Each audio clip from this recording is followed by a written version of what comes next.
So what we'll do is we'd like to introduce the women. Um, and I'll start first with Trickie. I'm an art events organizer. It's Okay. correct. I'm a co-founder of ArtFair Philippines and Art in the Park. Um, Okay. I am actually a former board member of the Museum Foundation of the Philippines, which is the Okay. group that supports the National Museum and its network. Um, Okay. yeah, I participate a lot in the activities of the Lopez Museum and the Ateneo Art Gallery, but no, I am not officially connected to them. Okay, okay. Thank you so much for correcting that and apologies on that.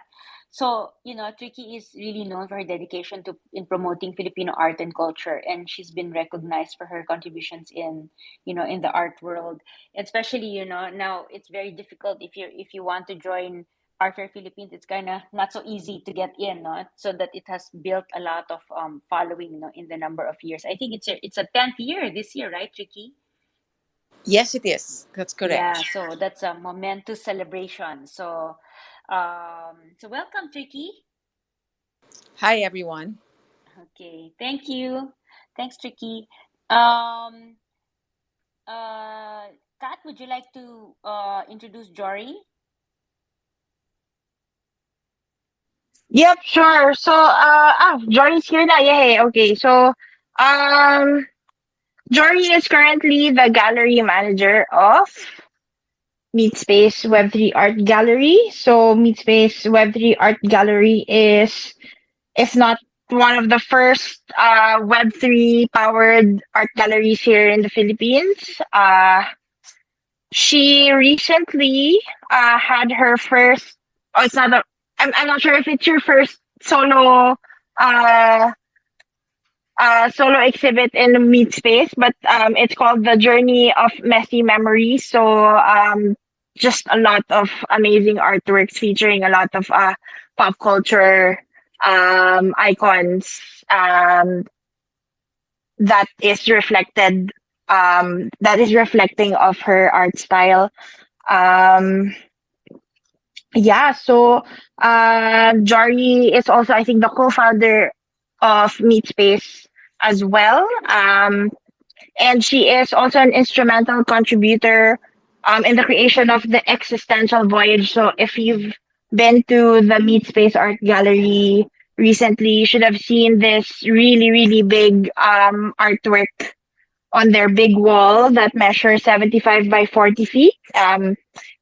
Making it the largest artwork to be integrated into the blockchain technology together with Aswang Tribe only and Meatspace Web3 Art Gallery.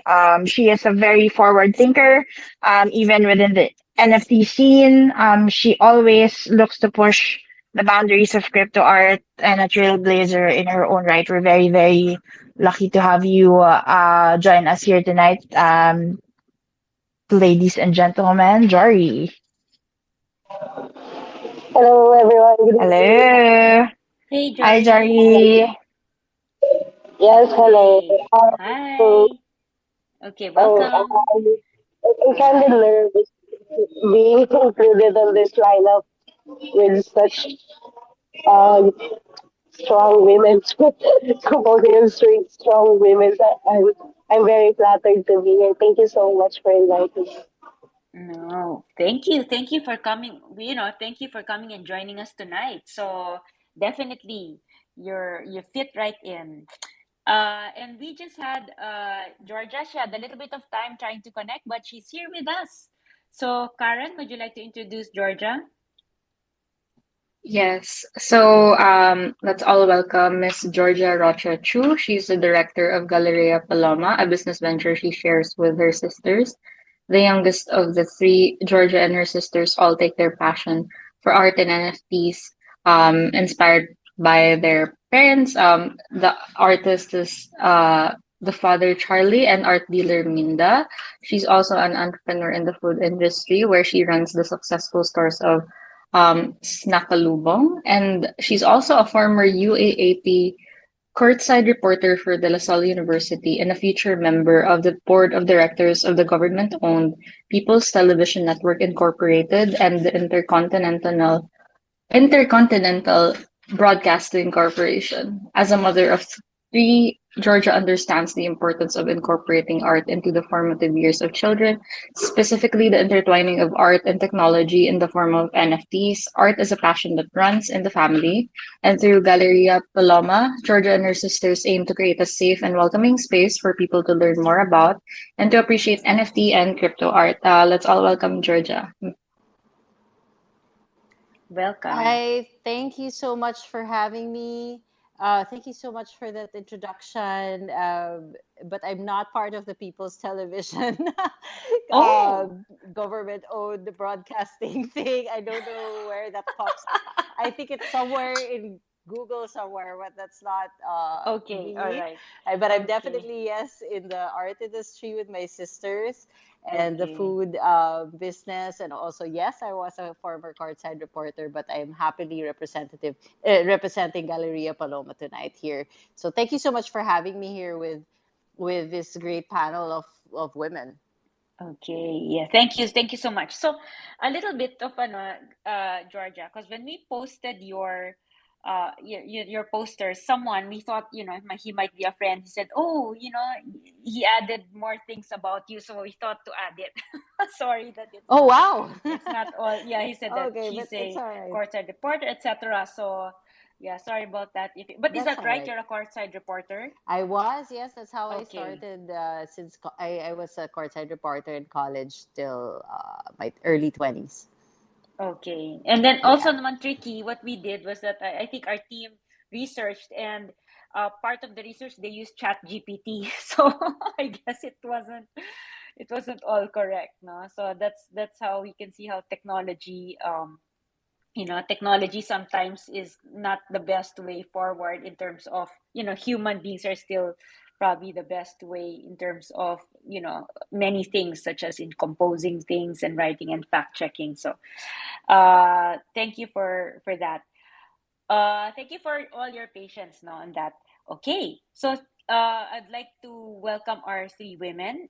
They've been very, very instrumental in where we are now, and where the Philippines is in terms of art and in the digital collectible space. No, Siguro, I'd love to start with Tricky. Maybe if you can share with us what you studied and what got you to where you are now. Maybe your journey.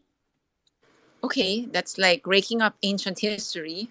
Um, yeah, okay. I was a business major and I was in the corporate world for a long time, but always interested in arts and culture. Um, it really started for me because my husband's a doctor, and right after we got married, he had to train in London, and finding myself with nothing to do, I took up art history courses, and that's how I really got into art.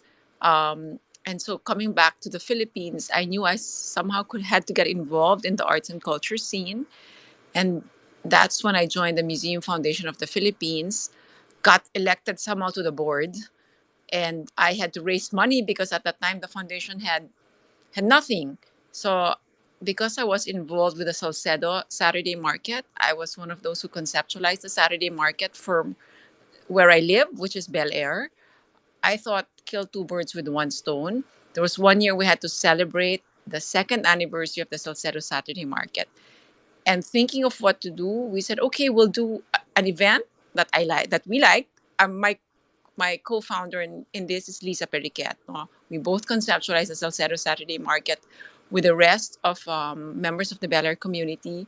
We had to think of an activity for the second anniversary. We thought, okay, let's do something with art because we were interested in art. We made Museum Foundation our beneficiary, and that's how Art in the Park started. And that got me really involved with the galleries and artists. And the success of Art in the Park led to ArtFair Philippines. So this is where I am now. Um, I'm much more familiar with fine art, the traditional art, but why I'm here? 2 years ago, 3 years ago, when the world was in lockdown, finding myself with nothing to do, I signed up for a fintech conference for 5 weeks in June 2020, and that introduced me to the world of NFTs, to the blockchain, to cryptocurrencies. And I just knew that we had to incorporate that into any digital edition of the art fair. So we worked with a curator, Chris Fussner, who introduced us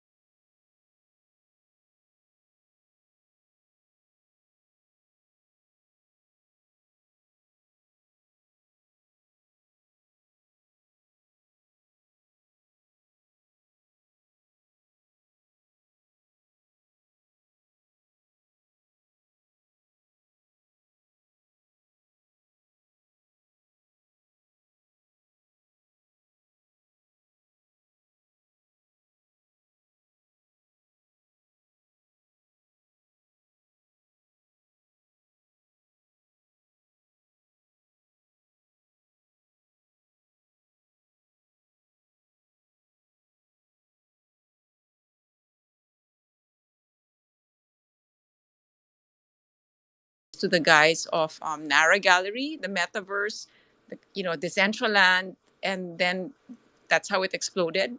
And from then, we knew that the crypto art community had a place in the visual arts community. And this is why, since then, we've always made space in the art fair for digital artists. There. Okay, nice. I actually didn't know that the art in the park was ahead. Is that right? It was ahead of Art Fair Oh, Philippines. yeah, yeah, yeah. Art in the Oh, Park is I didn't 17 know. years old. Art Fair Oh my Philippines is 10 gosh. years old. Yes, yeah.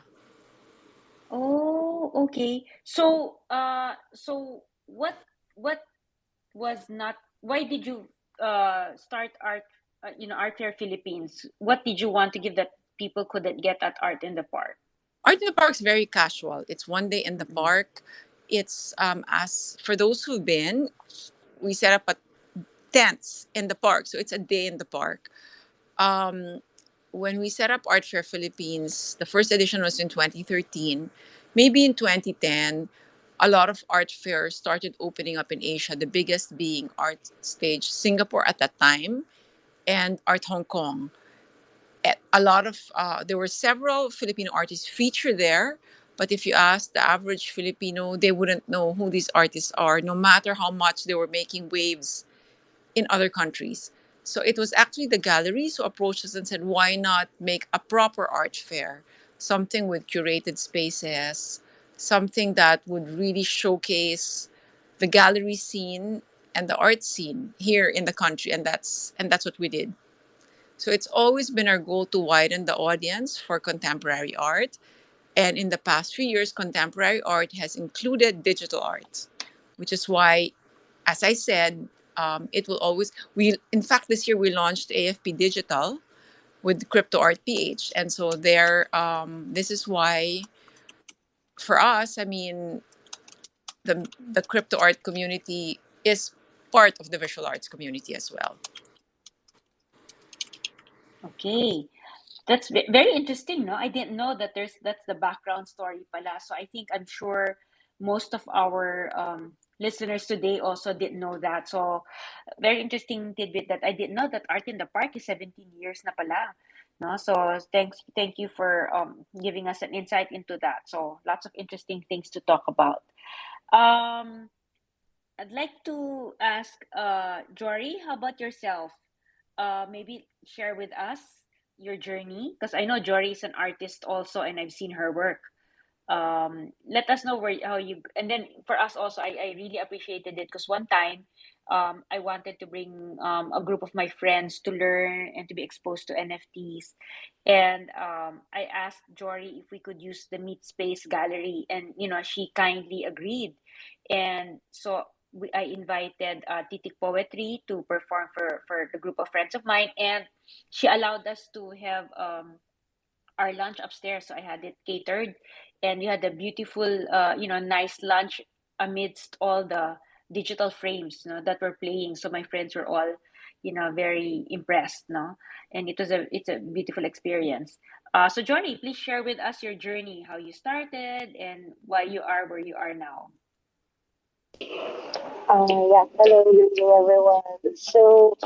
Um, actually, I started off as a nursing student because during my college days, I wasn't really um into art back then because during my time it was the nursing course was kind of in demand, and my dad is already in Australia, so he wanted me to study nursing because he wanted me to go with him as on Australia as well. And during this time, I was kind of unhappy because I really like doing something else. I actually love to teach. I love teaching children, and I also love uh, sharing them arts and crafts. So I love teaching arts with kids. That's kind of my interest back then, but it wasn't fully supported by my dad, so I kind of let go of that um, dream of mine. But um, after I don't know 2 3 years, I kind of had this courage to pursue my dream, and I studied visual graphic arts, but it was just a vocational course back then. I wasn't kind of sure because, well, compared to other talented artists, I'm not that very good like them. But someone guided me to do so, to pursue it. Even though I'm not the best of what I do, I still have this love for art. So he guided me and he said that just keep doing what you want to do, just keep doing what you love, and you soon find out what it can do to you. And then we started. I mean, I started joining group exhibits with our gallery, and then also I was invited by Gallery Ala and Bettina, other galleries that were incorporated with Attorney David back then. And then I had my first solo exhibit last, um, I think it was 2018, so yeah, 2018, and then my second exhibit at 2019. The recent exhibit I had with Meatspace was actually my third, but um, this exhibit of mine is kind of different from what I had before because um, this exhibit I was able to showcase a different um, aspect on my artwork. I was able to show them my very own character. I don't know if some of you have seen it, but it was displayed on its space during my exhibit, and it was on a what size was it? 5 by 7. I'm sorry, 6 by. Is that right? Yeah, 6 by 8 feet canvas, and thank God it was already sold during the exhibit night, and I am actually very thankful of those of you who was able to attend my exhibit. I'm very thankful and to all the support, and also to those who were able to collect my follow-up that night. So I got engaged with art because, yeah, one thing is I love it. And then we decided to open a Web3 art gallery because we were kind of hooked up with this.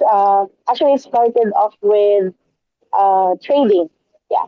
We were kind of curious what trading is, and then there were two kinds of trading. There was the stock market, and then the crypto. So we kind of got to the crypto side, and then there was Axie that time, which we already which we also tried, and we found something different with crypto and blockchain. So we tried it out, and we had this. Actually, we had this project before, the 8K Boring Collection, which is still ongoing, but um, we're still looking for someone to handle it. And the project was about artists that want, or they want to tokenize their artworks. Meaning, you have this physical artwork and you want to tokenize it. So we take a photo and then we sell it into OpenSea. So that was the first project we tried, and then we were kind of surprised how it turned out because we were able to sell artworks. And as an artist, as a traditional artist, it was kind of hard to sell your artwork, internationally because there are a lot of competitors out there. Very, very, it's a very, very hard nature joining exhibits internationally. So actually, locally is hard as well, especially to those who only have average talent. But to those who try, they have this opportunity, and some of them are quite lucky enough to join international exhibits. So when we tried crypto, we were able to showcase artworks internationally, and actually our first collector was from abroad, and sadly he actually passed away. And but what we saw is the potential of the artworks being sold through blockchain. As a traditional artist, we don't have this royalty fee where you get a percentage when your artwork is being sold on the second market. So it was kind of intriguing with us. So we tried it out, and it's not just me. Actually, the co-founders of Meatspace. We have this kind of collective idea about the gallery itself. Some actually thought that we only promote um, artworks through crypto, but we also promote artworks that are not traditional. Non-traditional artworks such as toy collections and digital artworks. Actually, some digital artists prefer to have their artworks being sold digitally instead of crypto. So we're still learning to do so. There are lots of areas out there that are still, not quite there yet. It doesn't have the entire manual, um, or the list of questions being answered. So it's kind of hard for now.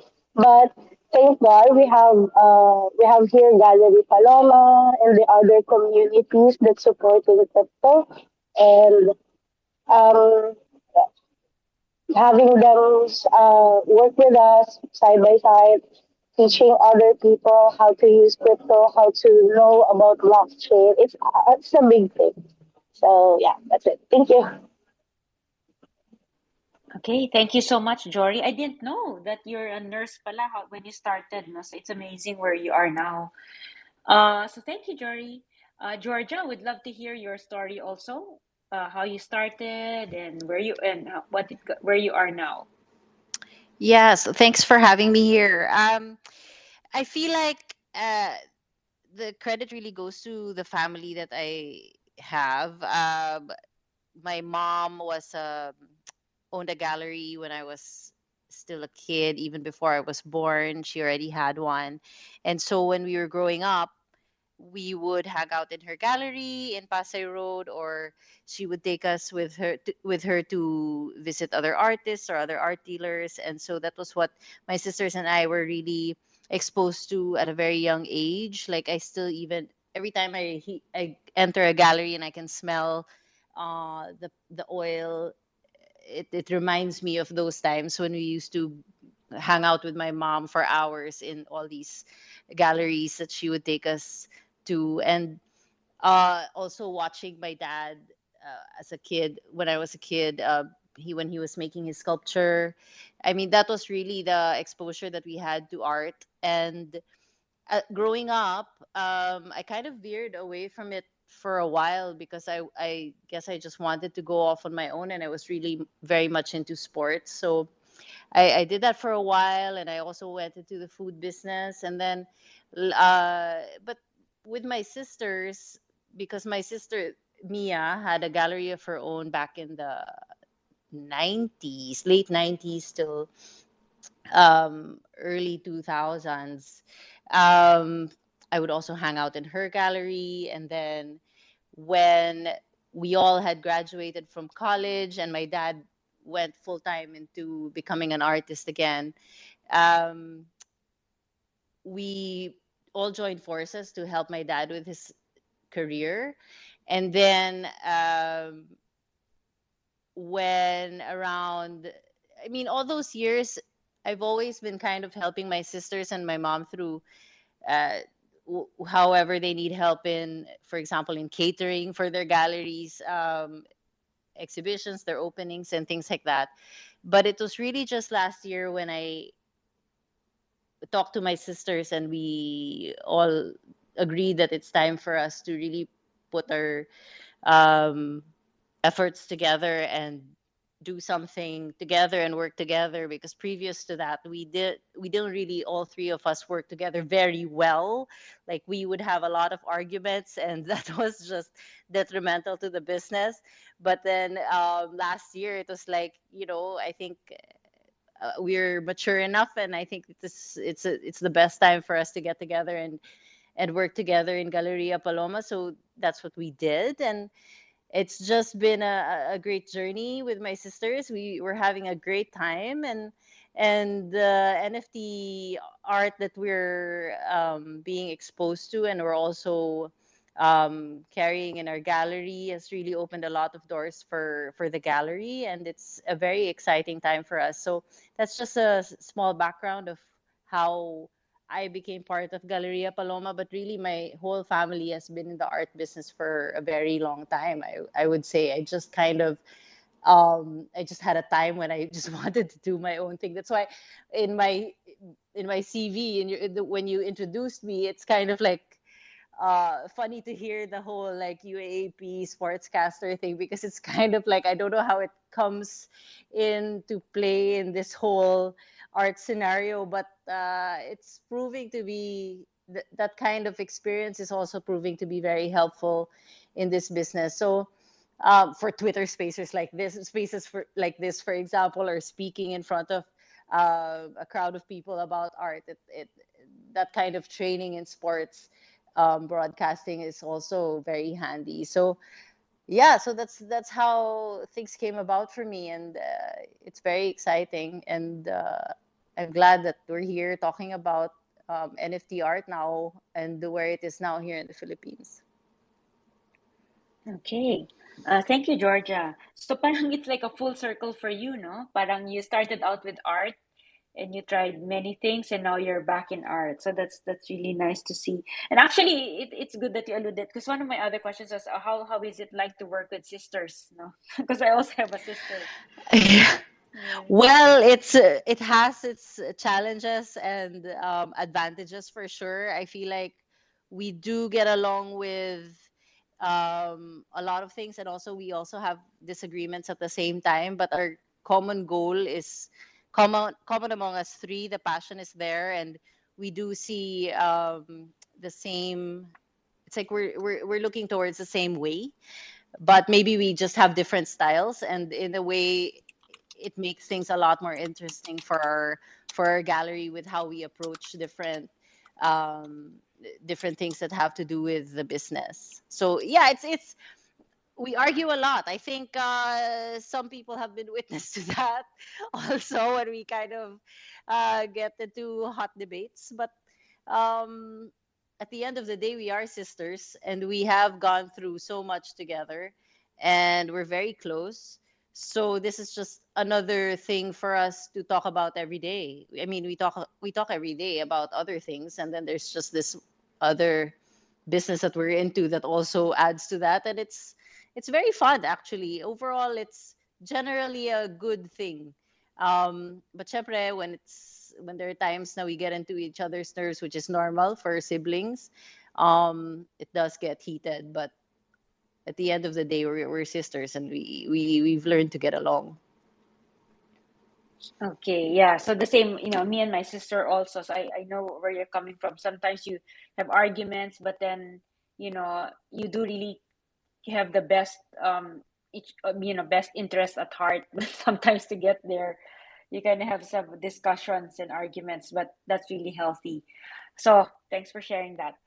So I'll go back to Tricky. I guess I'm curious, in your journey, because where you got to where you are, because you studied business, and then, you took up art history because your husband was in London with for his work, and that's how it got you interested, and then you helped out outside the market, then art in the park, to where you are now. So what are I'm curious now, what are, if you look back in your journey, what are the things that that happened that you did not expect, or things that you learned, or realizations that, came about that you did not foresee or did not expect? Oh gosh. Okay. There's a lot. I didn't expect to be running ArtFair Philippines. I didn't realize that art, which would become such a passion, that it would be something that I would actually do full time. I guess I'm lucky in the sense that I've always followed what I love, and and it's led me to very fulfilling phases in my life. I mean, I forgot to mention there was a point when I was running a, a clothing brand for preteen girls with a friend of mine. So when I came back from London, I was involved with Museum Foundation of the Philippines on the side, but my real job was running a brand called Orange Juice, designing clothes. So I guess I just follow my passion, and it's been very fulfilling. And so yeah, and so I guess it's when you do something you love, it's never work. That's number 1. Number 2, it's never too late to find what you truly love to do, and then just take the leap and do it. And so here I am, right? I started out being an art blogger in 2008, at the time when now everybody reads about art. I mean, CNN covers art, GMA News covers art. 15 years ago, nobody cared about the art scene here. And so I felt I had to give exposure to galleries and to artists and to the incredible work that was being done. So I started a blog called Manila Art Blogger. That was while doing my clothing label, diba? So it's just following what I really love to do, and then there you have it. It leads to other opportunities, and then here is where I find myself. I don't know if I'm making sense. No, it does make sense. Actually, I love orange juice. So you work with Joanna Duarte. Yes, correct. Yeah, I worked with her. Orange Juice was my baby, and I largely designed the clothes for that, and ran the business at the same time doing art in the park.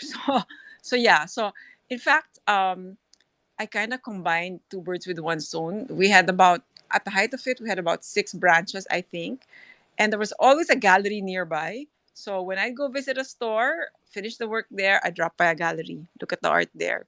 So yeah, so that's how I saw all the galleries from Quezon City to Alabang, visiting all the branches of Orange Juice at the same time, looking at art at the same time, writing my blog. And it's funny because right now I'm involved also with a group of young fashion designers called PHX Fashion. This started in 2019. So it's also promoting fledgling Filipino fashion brands, pushing them to up the ante and adopt best practices to bring their brands to a global level. That's another story, right? So, but Mm. see, my love for fashion, my love for art, it's it's still coming back to all these involvements that I have currently. So there. Wow. Yeah. Nice. So maybe that's another art in the park in the making. Fashion in the park, or fashion fair No, Philippines, something like that. yeah, that I don't know if for those who went to Maarte Fair last year, I don't know if you're familiar with Maarte, which Yes. is yeah, so there's a section there called PHX Maarte, and that's really with a group of young designers that I work with called the PHX Fashion Group. So we started that so there would be a venue for all these fledgling fashion brands that are not ready to wear, sorry, no, not ready to wear, that are not made to order designers, that are not established, that are not big designers, but want to like to have a venue for their clothes to be shown. So that's something else altogether. Wow, that's nice. So a lot of things under your belt. Um, so thank you for sharing that. So definitely, all these where the trajectory or where you are is just, I guess, following your passion Yes, from correct. fashion that you're visiting galleries while you're in the mall, and then it keeps on giving birth. No, exactly, exactly. So if there's anything, I think it's that. It's like I followed my heart, I followed my passion, and it's led to opportunities, and I've not had any regrets because of that. Nice. And I also love orange juice. I remember buying it for children's friends and Thank yeah, you. for my yes, yes. So very, very cool stuff. How about you, Jory? What are the things that in your journey? What are the things naman that you did not expect, or any learnings that you did not expect that surprised you? Hello. Actually, being a gallery manager, because as an artist, you place yourself to stick on that passion or stick to that career because it's kind of a big role. So as an artist, kasi you have this responsibility to improve your artwork or promote your artwork. And being a being a gallery manager is actually uh, harder for me because you're promoting not just the gallery itself, you're promoting the artist that showcases that the gallery showcases. So as of now, Aldrin is actually mentoring several artists on the gallery. So um, I was when Aldrin mentors them, they kind of have this habit where they come to me before they come to Aldrin. It's like having my side. They wanted to ask Aldrin questions, and then they're not still comfortable, or they want to check their artwork if this is good or if this is okay. So they come to me. I'm like their mom. So it's kind of fun with me having to teach other artists. Although I'm not that good yet, or actually they're better than me. But they have this habit where they like asking, "Is this okay?" It's like asking for my approval or something. I think what I'm not expecting, yeah, that's one thing, being a gallery manager. And also the second one is being an advisor to other artists because compared to their artworks, mine is just pop art. But to other artists, their artworks are surrealism, and well, it's not self doubt, but I can see my artwork is not that not it on its best shape yet. But I enjoy having to give advices to other artists as well. I think what they're um, what they want from me is that support side because I keep telling them to have faith in their artwork and to enjoy the process. And also, I think they have this, how do you say this? Because I'm a mother, so I have this, comforting side. I think it's the part of being a mother where you comfort your kids when they're sad or they're confused or they're curious of what they're going to do next. So I think that's kind of me to them, and I enjoy that process very much. And That's one thing I don't expect to be happening right now, and I want. It's not tiring for me, but I want to keep doing it, and I find it very fun and also very fulfilling as well because having to share your ideas with others, it's kind of a big deal to me because, as I said before, I really wanted to be a teacher and I wanted to teach others. So it's kind of a big thing to me, sharing ideas, knowledge to others. So yeah, that's what I do. Thank you. Okay. Thanks, Jory. That's interesting, no? Even ako, parang, I mean, as a person who, I don't run a gallery, so I don't really have an understanding. But yeah, I guess having the soft side is also important, parang like a mom figure who kind of becomes their parang, someone, the soft side who encourages and guides. So interesting, no? So that's your job na rin. But that's nice, no? That's a unexpected surprise, no? A good surprise. For you naman, Georgia, what in your, I know there's a lot of twists and turns in you trying sports, food business, etc. So were there things that were largely unexpected or some realizations that you've had through your journey? I guess uh,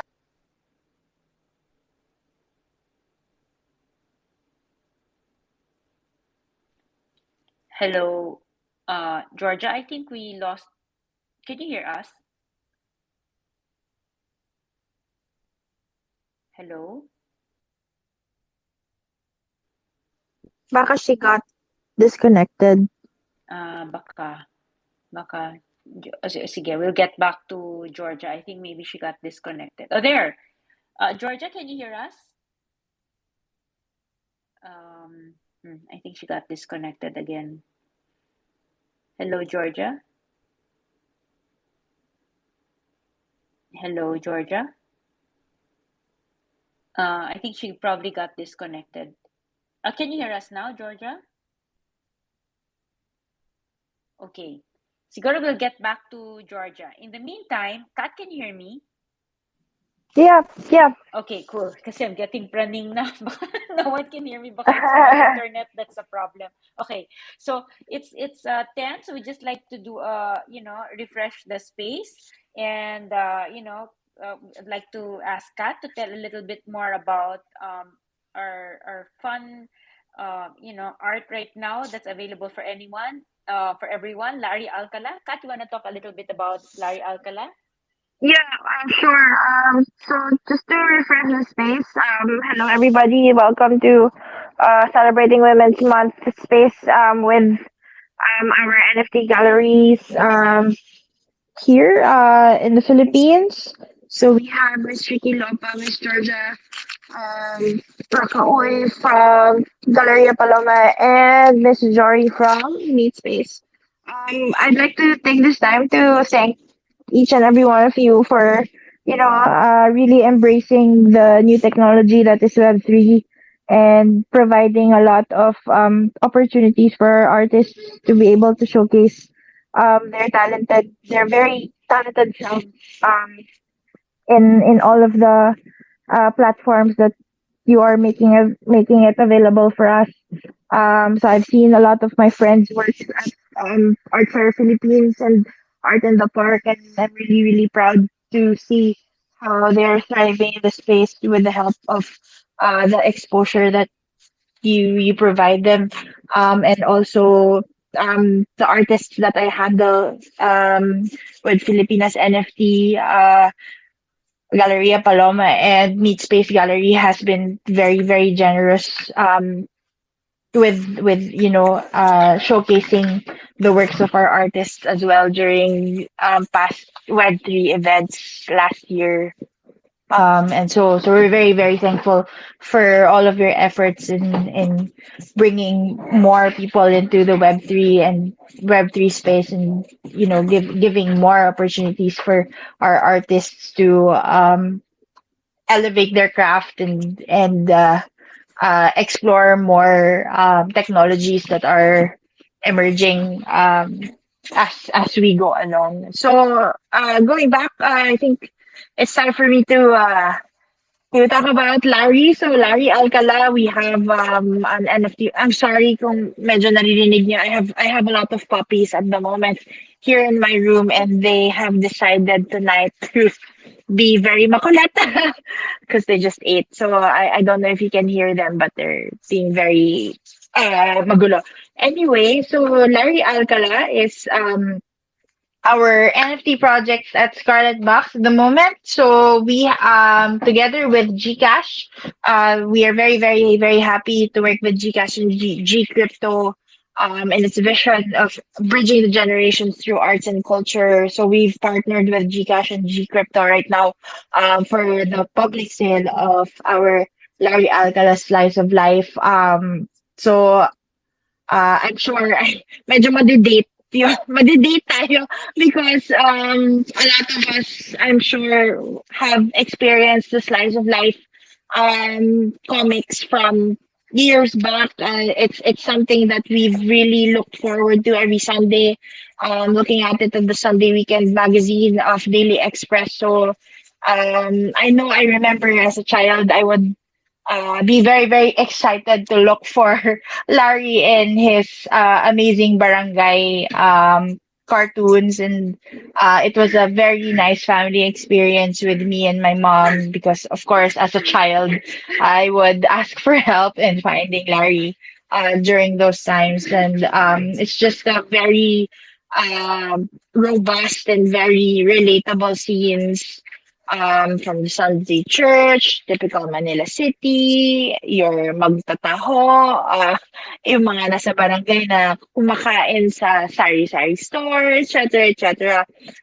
So it's a very relatable project, and we're very glad that we are able to bring Larry into the metaverse. Bringing his works to life by extracting each and every one of these amazing and unique characters and making them into profile pictures as NFTs. Um, so this series of Slice of Life is ran from 1980 to 1986. It's touched so many lives with its amazing humor and wit and social commentary on the lives of every Filipino. And we at Scarlet Box are really proud that we're able to bring Larry Alcala's works back, and for all of the generations moving forward to enjoy in this new technology. So I hope you guys will be able to join us. The public sale is open. Please feel free to visit our website and have a look and rummage around and see if you find Larry very interesting for you guys. So there. Sherry, back to you. Okay, so thanks a lot, Kat. And please don't leave the space because we're going to raffle out a Larry Alcala NFT with a live digital frame, a small like 5x7 cute live digital frame. But by the end of the spaces, and we will choose from those who joined the contest, and they did a little bit of retweeting, etc. But one of the criteria is also being joining the spaces. So stay tuned. Don't leave yet. All right. So Georgia, are you okay? Is your connection okay now? Yes. I Okay. got Cool. lost Cool. there for a while. All right. Okay. So glad you're back. So maybe share with us what are the things that you did not expect along the way, and maybe any realizations. Yeah, so I was about to say that the biggest surprises really came last year, I think, when we decided to get into crypto art or digital art. And the biggest surprise is really whenever we have an exhibition of digital art or crypto art, that the traditional um, artists are actually very warm to the idea, and they really like the idea of bridging the gap between traditional and crypto. So the way that digital art has been received this past year from our experience has been really surprising because of course it was a risk. We're really traditional. We're really a traditional gallery, but um, doing this for the first time last year, it was a risk on our end because we didn't know how our usual clientele and our usual network would receive it. And we're glad and very happy to say that the reception has been really good. And that is the nice surprise that we've had this past year that we're in NFT art. So we really and we are really enjoying that. All right. So Georgia, you mentioned that so the reception was better than you expected. And what were your thoughts? I mean, were when the collectors came, was it they're curious and they didn't know so much about it, but it was curiosity that made them want to collect, or there was already familiarity with digital collectibles? When we first exhibited um, NFT artwork through my dad's exhibition early last year, the reception was very curious. A lot of our a lot of people who passed by, and even those who have already been clients of ours for a long time, they kind of had an idea of what it was, but they didn't really know how to collect or how to start a collection, or even crypto. Purchasing things in crypto was something very um, not very familiar to them. So we did have to do a lot of explaining to our clients. And then the nice thing though was the next time we had another exhibition with NFT art, which was around a few months after, the reception was very different. It was like they already kind of had a better idea of what digital art was and what NFT art was. And it was more, the questions changed from what is this to how can I start this, how can I get this, how can I display this. So the questions became deeper. It wasn't just like what's this, what's this new thing, I've heard about this from my my son or my daughter.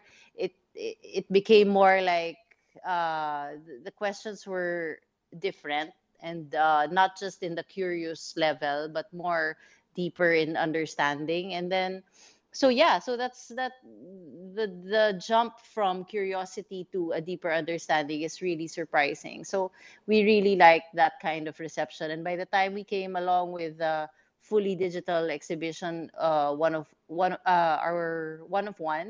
back in late last year, it was already parang people knew what it was, and they knew who the artists were. So it wasn't anymore like an introductory so much as we went along. So that was a really good thing. That's interesting to hear, no? So parang it's a little bit fast, no? From curiosity to kind of like familiarity already. Yes, I think it So is very fast. Yes. wow, that's nice, no? I think Pinoys are good at that in adapting. I'm curious naman, Tricky, no? On your side, what were your observations or thoughts with NFTs? Hold on. With Georgia, there was so you mean Georgia, there's a time that you were exhibiting 100% NFTs in your exhibition, or always only a part of it? Last year we were doing the first few exhibitions last year were a mix, and then by the time we did one of one under Galleria Paloma, that was an entirely digital art exhibition. Yes, it was all NFT. This Okay. was my gosh, it feels like so long ago because of all the things happening, but I think it was around September. Um, it Was this happened also in during the Web3 festival? No, it was No, before the different. Web3 festival. It was during Kawa, Ah, actually. okay. In Singapore. Yeah, so we were in Power Yeah. Plant Mall. and we had 12 artists who joined our group exhibition, and it was an NFT art exhibition. Yes.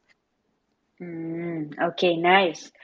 So Tricky, I'm curious, no, on your side, because I know you're very well traveled and you know what's kind of like being exposed to what's happening in other exhibitions in the region. I'm curious as to what are your thoughts on where Philippines is in terms of NFTs and what's the reception also of the market. And I'm curious also, let's say for Archer Philippines or Art in the Park, like how many percent of the exhibitors are NFTs? Okay. Um, I echo Georgia. The changes have been so quick. 2021, our big project was Welcome to the Metaverse. And again, the questions were what are NFTs? What's a wallet? Um, Things we were even learning ourselves. The big things there were everything was Ethereum based. Um, Decentraland was the biggest thing because big galleries like Sotheby's and all these major international galleries, like Koenig Gallery of Berlin, were opening spaces in the Central Land. I mean, that was, and of course, the big issue at the time was the ecological soundness of minting NFTs.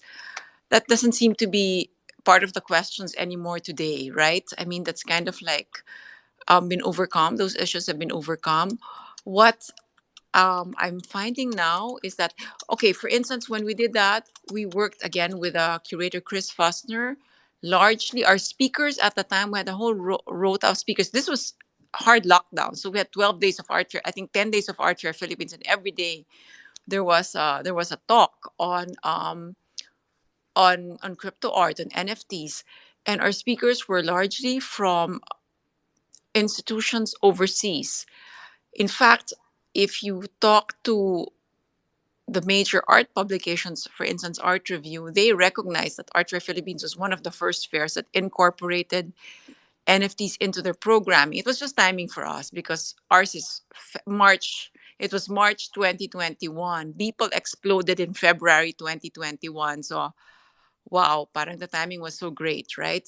Um, Now, in our last Art Fair Philippines edition, we featured two Filipino artists who are making waves. A year ago, 2022 and 2021, we worked with a group out of the UK called Data, and we featured their artists, foreign artists, I mean, international artists, uh, Petra Courtright, Jeremy, Jeremy Courtold, who were making, who, who were doing interesting work for us. But this year it was Filipino artists.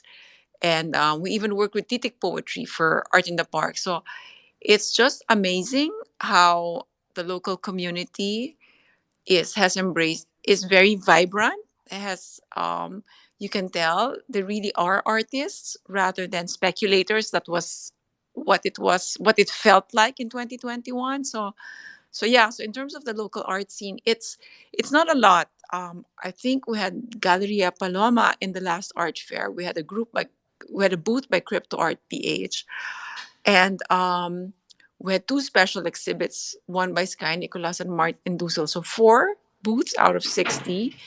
But what is very palpable is the energy from the crypto art community.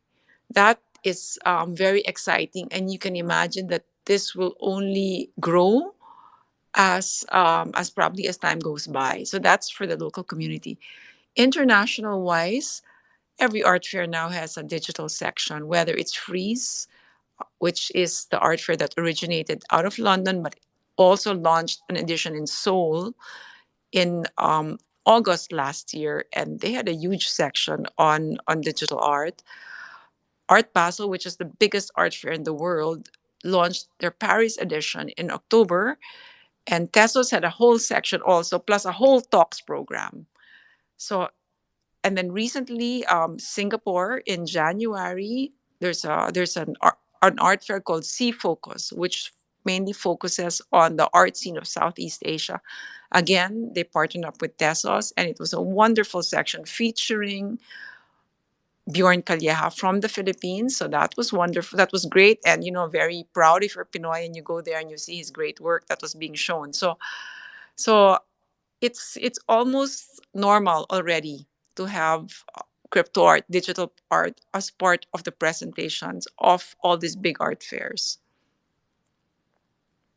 Okay. So would you say that you mentioned earlier that you're acknowledged it was acknowledged in publications that Art Fair Philippines one of the earlier ones, no? And it's perfect timing, like after BPOL, like after a month Yeah, after, we no? didn't. Just to let you know how I attended that conference in June 2020 because it was locked down. It was a conference that would normally have cost 3,000 euro because it people would have flown to Dubai and all of that. And I think because they organized the speakers already, they opened it up for 100 euros and everything was online, right? So it was 5 weeks. And again, I think it culminated in a talk by the founder of Ethereum in conversation with Georgina Adams. For those in the arts scene, Georgina Adams is a major art writer. She's the editor in chief of the art newspaper. She also writes for the FT. So that was really an eye opener for me. We had those guys, the twins of Nifty Nifty Gateway, Gateway, yeah. yeah, talking about their work, and I'm like, what is this? I had no idea what it was. And then they had the curator of the Guggenheim Museum talking about how the Guggenheim was starting to buy NFTs. So when we were planning the art fair, we knew it was going to be an all online edition. We just said, why don't we feature digital art? And it's the perfect way to do it because then we can tap resource speakers from out of the Philippines without having to fly them in. So we worked with Data, which is a very important organization from the UK. Um, and they really helped us put together a program for digital films, right? Digital work. Again, working with Chris Fostner. So yeah, we had this exciting program, and then we got Art Review to do a talk on the effect of NFTs on the traditional art scene, and it was our best attended talk, I think.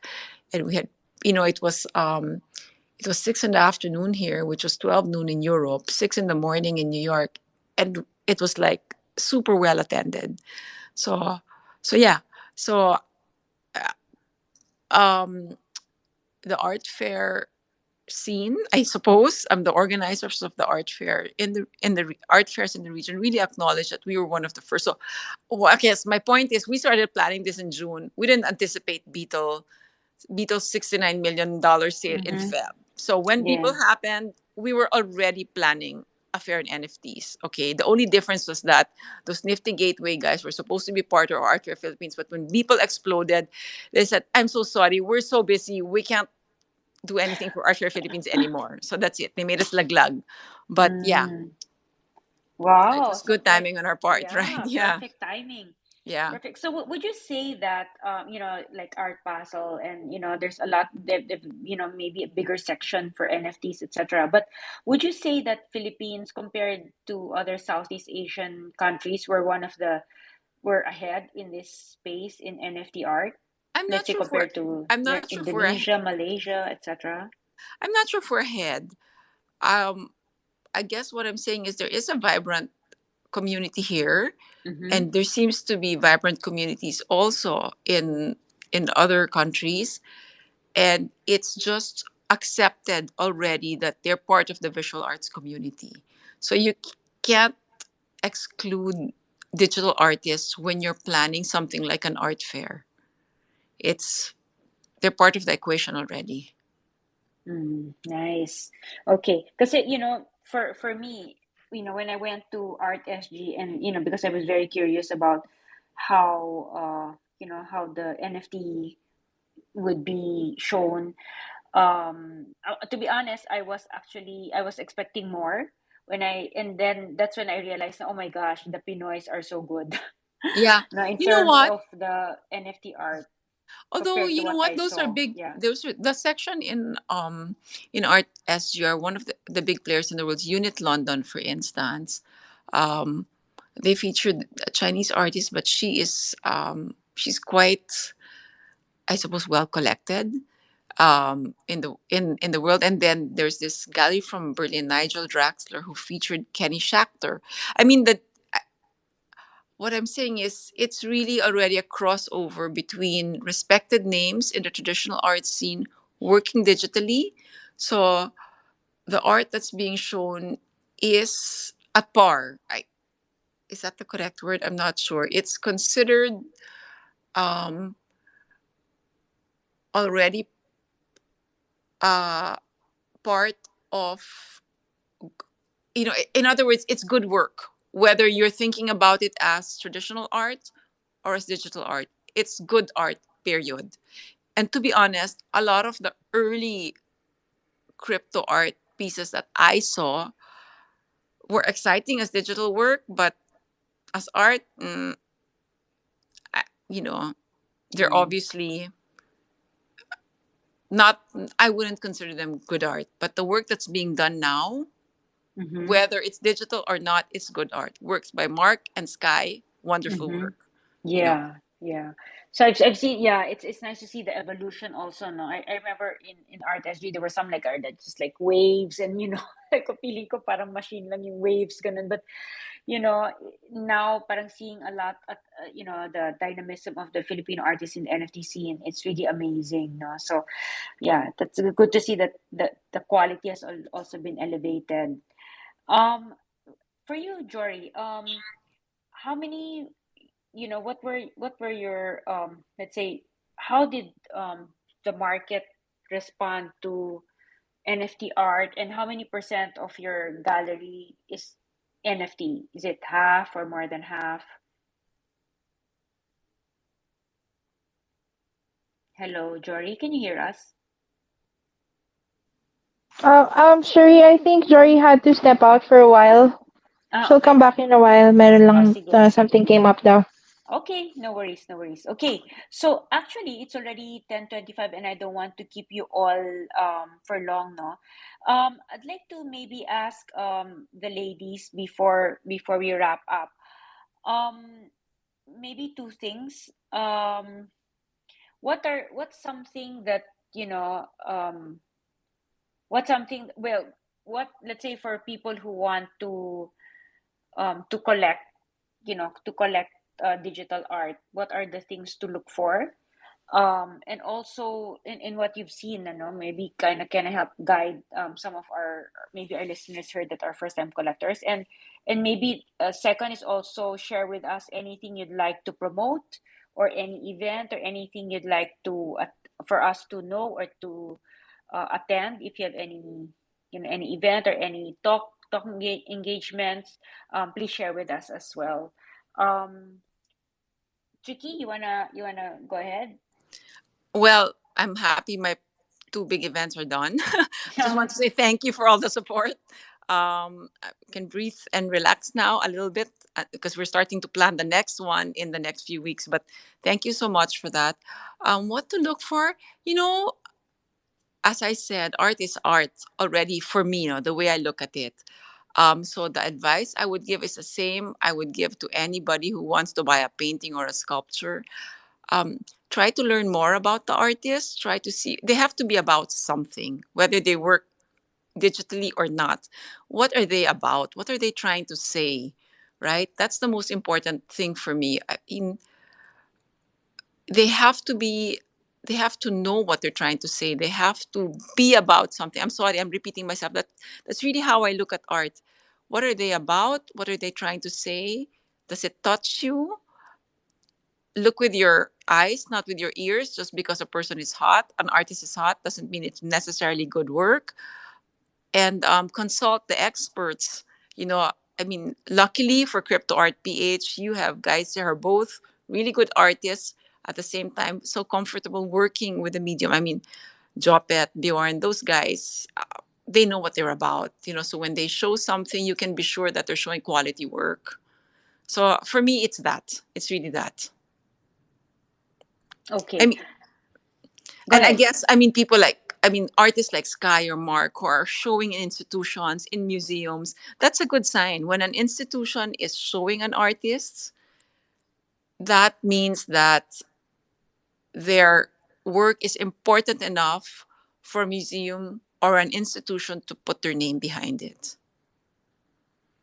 Nice. No, that's actually good advice. Na parang uh, it's important to look with your eyes and not your ear. No, not just what people say, and it's really what resonates with you, as a collector, and to research, as well. That's good advice. And for people who want to, let's say, join Art Fair Philippines or Art in the Park, when is the best time to contact you or to contact your team? Okay, we work with galleries and art groups for Art Fair Philippines and Art in the Park, not individual artists. Um, Mainly because that's really the standard practice in all art fairs. So for Art in the Park, the application period is normally between October and November of each year. Just send an email to for Art in the Park. It's Irene at artfairphilippines.com, and we review all applications on November 15. Mind you, there is a waiting list, so um, it's a little difficult to get in. ArtFair Philippines, we look at the programming of the galleries that apply. So if we're happy with the programming, meaning what you've shown in the past year, better 2 years, and we like what you're proposing as a concept for the art fair, then we will consider you. But Okay. okay, ArtFair Philippines, it would be now. If you can send an email to secretariat at ArtFair Philippines, we normally make our choices up until July. So there. Okay. So Art Fair Philippines, it starts, so it's March, March Kind 2020. of, So yeah, it's kind of now. okay. I mean, you should be sending emails to secretariat at artfairphilippines.com already. Okay. Okay. So thank you, Tricky. Um, Georgia, how about you? What any advice on, when people want to start collecting, and also anything you'd like to promote or to share with us? Yeah. So, um, actually, the really funny thing is that I think I'm in a unique position where I am a director of a gallery, but also the daughter of an artist and also a collector myself. So it kind of puts a lot of different things into perspective in terms of my experience as someone who supports our father's work. We did realize over the years that not one artist can please the whole of art collectors. It's really so what we've learned is that it's really the person who sees the art who can appreciate it the most. And we always tell this to our clients that if the art speaks to you and it is beautiful to you, get it. If it keeps you up at night until the time that you have it in your hands, then that means it's for you. It can be an artist who is well known, it can be an artist who is up and coming, but really the beauty of it is in the eye of the beholder. And of course, knowing more about the artist, how well they work, how much they work, and how far they feel they're going to go as artists also is important. And yeah, just that I think is the first thing that we would give us advice. And then uh, that's that's the simplest, I think, way to appreciate art. And also, as what Ricky said, when you see these artists who are also moving in the artwork, like Jopet and Bjorn and Sky, and you know that they're shaking things up here in the digital art scene. These are the ones that you should look out for, and also the artists, of course, that we've carried in our exhibitions, like Sheila Ledesma, Isaiah Cacnio, Luis Buenaventura, of course, AJ Di Marucot. I mean, these are the names that we've carried, and we really believe in them as artists. So when we show them at our exhibits, it means that we're behind them all the way. So when our clients come up to us like, who should we collect or how should we start? Well, syempre, we promote the ones that we carry. And we do find their artwork beautiful. And these artists are really very talented. So I guess in terms of promoting something, Galleria Paloma has a lot of activities coming up this year. And we would like to invite everyone to follow us here on Twitter or on Instagram and on Facebook, because all our announcements are there. And we really have a lot of exciting things coming up. In fact, we have a big announcement in April. So, but I don't wanna get ahead of myself. But yeah, it's going to be an exciting 2022 for Galleria Paloma, and that's something that I hope everybody is going to look out for. And it's going to be an exciting time for digital art as well.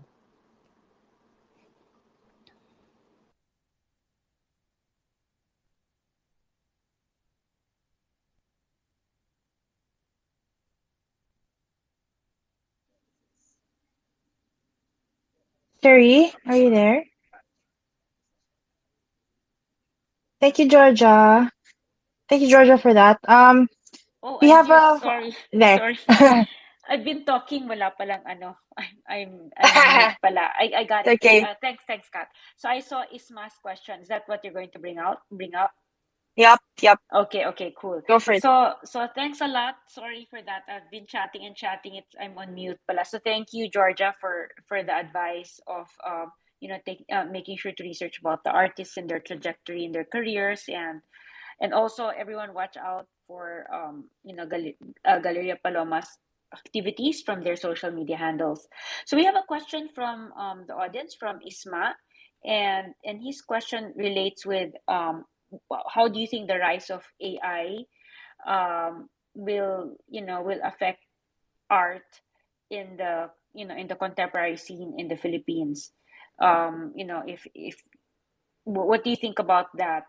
AI integrated with art. Do you think there's going to be a will you accept that as participation, and how do you think it will affect the Philippine art scene? So I don't know, Trickie or Jori or um, Georgia, feel free to chime in. I actually don't know.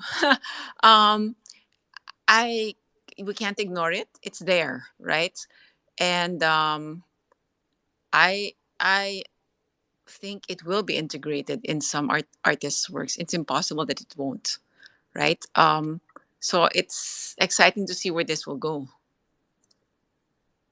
Okay, On thanks, our Trickie. end, sorry, yes. Go On ahead. our end, yeah, AI is here and it is being used. We actually have exhibited artworks that used AI, like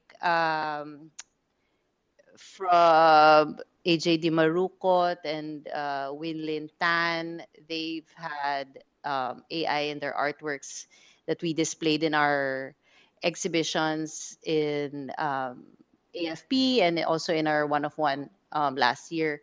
And I know some people might think it's a bit controversial, but it's here and it is a medium of expression. And like, for example, with Winlin Tan, who is a Singaporean artist, how she uses it is really to enhance her traditional art. And she feeds the software with thousands of images that she's made. And it produces an artwork based on her own command. So in that sense, uh, we're totally okay with AI being used by the artist because it's still uh it's still a human command. It's not entirely, a computerized thing or a computerized production. It still needs that human touch. And so in that sense, we accept artworks that do have AI in them. Okay. Do they, Georgia, when they have AI, do they tell you that these have AI? Yes. Okay. All right. So Yeah, and yeah, cause some. and even our another artist that we carried, Luis Buenaventura, he even made a commentary about it as well in the artwork that he exhibited with us at the AFP, where he kind of comments that AI doesn't draw hands very well, so he made a whole artwork featuring hands that it kind of it's a commentary on that. So it's there, and it's there for artists to use, and it's there for artists to also talk about, and for us to also talk about. So it's a very interesting conversation to have, and I am excited to see where it's going to take us, because we really are in the start of using AI for digital art. So I don't think we should close the door immediately, because we're still kind of in the discovery of it. Okay. Yeah, thanks for that. And and like there have been also successful platforms like art blocks that have a generative art, and I guess it's a form of also of AI. And but you're right, it really you need a human to also give directions or coding or instructions, for this AI to generate some stuff. So I guess man and machine combination. Jory, yes, please let us know your thoughts. Yeah.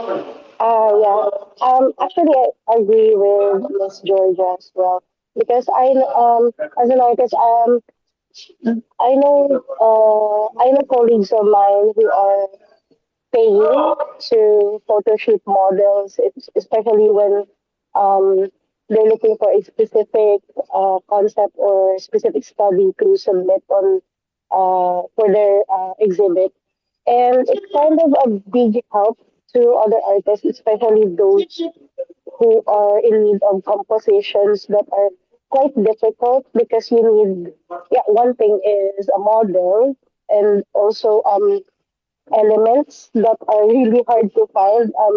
When you go search or when you go to Google and you try to research boats, you only have limited images, and it's kind of hard for them to stretch that idea they wanted um, to incorporate with their concept because you need to explore more. Excuse me. You need to explore more. So having AI to help out with this process of an artist is actually a good thing. Yeah. So that's what I thought. Thank you. Okay, thanks, Jory. No, that's true. No, I think AI can help lower costs for many people, whether you're an individual or you're an organization. Although they still make mistakes, like napalpa kami, no, with our chat GPT. But I think in many ways it has already helped, no, many people to somehow defray expenses and the time also needed to experiment. Jory, would you like to, because we went around earlier, of anything you'd like to promote or anything you'd like us to share with us, anything that's happening with Meatspace or with your exhibition, Jory? Okay. Yeah. Would you like to share with us anything you'd like to promote or any happening, any events? As a matter of fact, I do. Actually, on April 2, this Sunday, we have our first toy exhibit with Meatspace.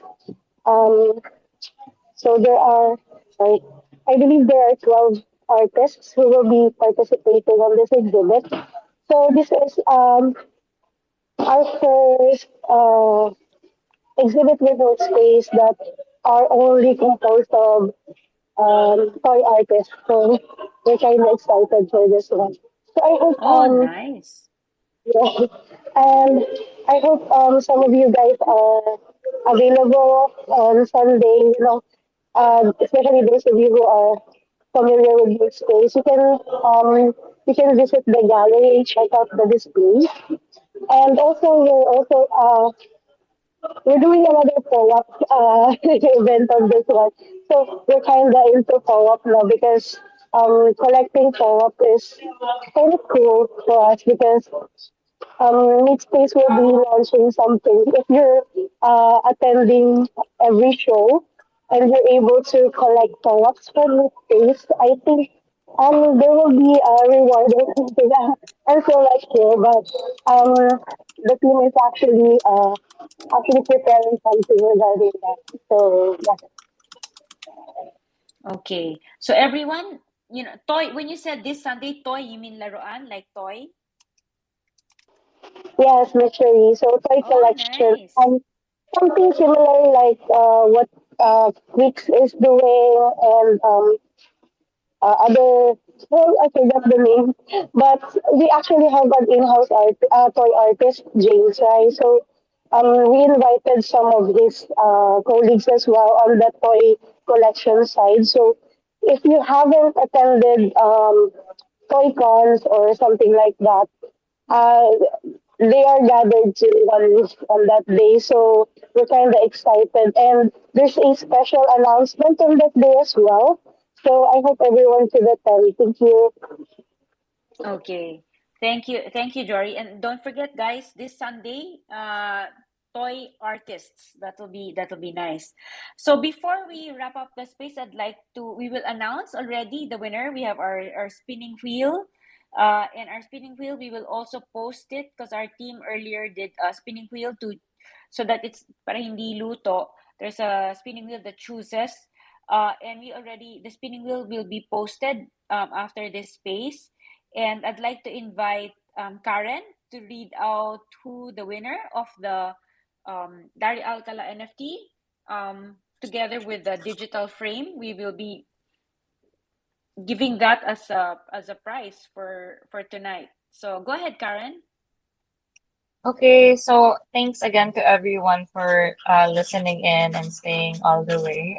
So we'd like to congratulate our winner, Lirio, also at Uisiguro. So yeah, please reach out to us to Yay! claim your prize. Okay. Congratulations. So congratulations, Lirio, for winning a Larry Alcala NFT together with a digital frame. So just message our team and we'll get in touch with you so that we'll just make sure that everything is in place and then we will be sending you your NFT. Without further much ado, I'd like to thank our three wonderful speakers. Trickie, thank you so much. I know it's been so hectic. You were so ngarag maybe the last month siguro yon, and having the two events done very well. Congratulations, super congrats. And it's 10 years in 10 years what you've done for Art Here Philippines and in 17 years for Art in the Park. It's really amazing. And, like what you shared, just your passion guiding you to do all these things. And, you do it at such a high level. And thank you for sharing with us how you started and your thoughts and what you see around also in the space today, in the art scene today in the region and in the world. So thanks a lot for that. Jory, thank you so much for sharing with us also um, your start, how you started as a nurse and then you eventually got into the visual graphic arts, how you got exhibited and now you have a gallery and now that you enjoy being like a gallery mom,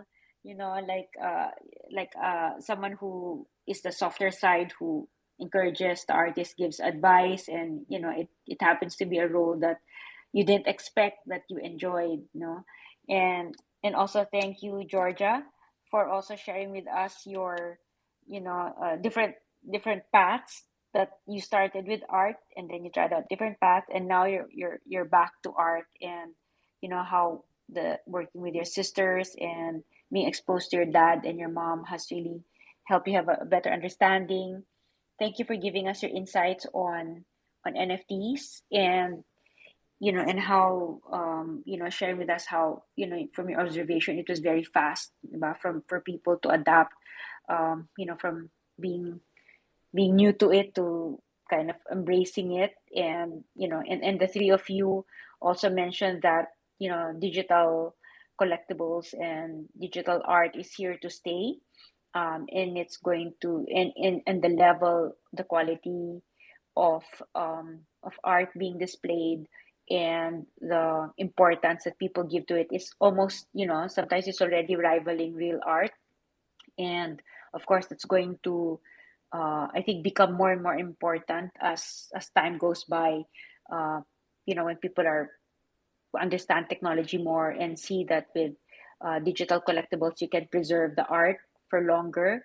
You don't need to, you don't need to take care of the lighting, the display, and make sure that the sun doesn't hit it, it doesn't fade, because it's always preserved on the blockchain. And internationally, it's easier to collect because you don't really have to go to a physical place to collect it, no. So it's also very immersive, no. So that's one beautiful thing that NFTs can do. There's animation, there's music, there's sounds. You can tell more stories. So thank you so much, our three wonderful speakers. Thank you also to my co-hosts, Kat and Karen, K and K, for tonight. And thank you everyone for attending, and have a good evening. Thanks everyone. Thank Thank you. you. Thank you very Thank Thank much. you, you. Good everybody. night. Thank you for joining us. Happy Women's Month. Yes. Thank Happy you. Good Women's night. Month. Thank you, everyone. Jopet, Ninong Jules, Digital Pinoy, MGO, El, Tezos, Sift, Andre, Mervin, Magic, Hero, Storm, Jay, Allen, Lone, Lirio. Congrats, Lirio. Jean, Burloseyi, MRL, Karu, Matinggalan, KRD, and Aaron. Thank you, everyone, and have a good evening. Good night.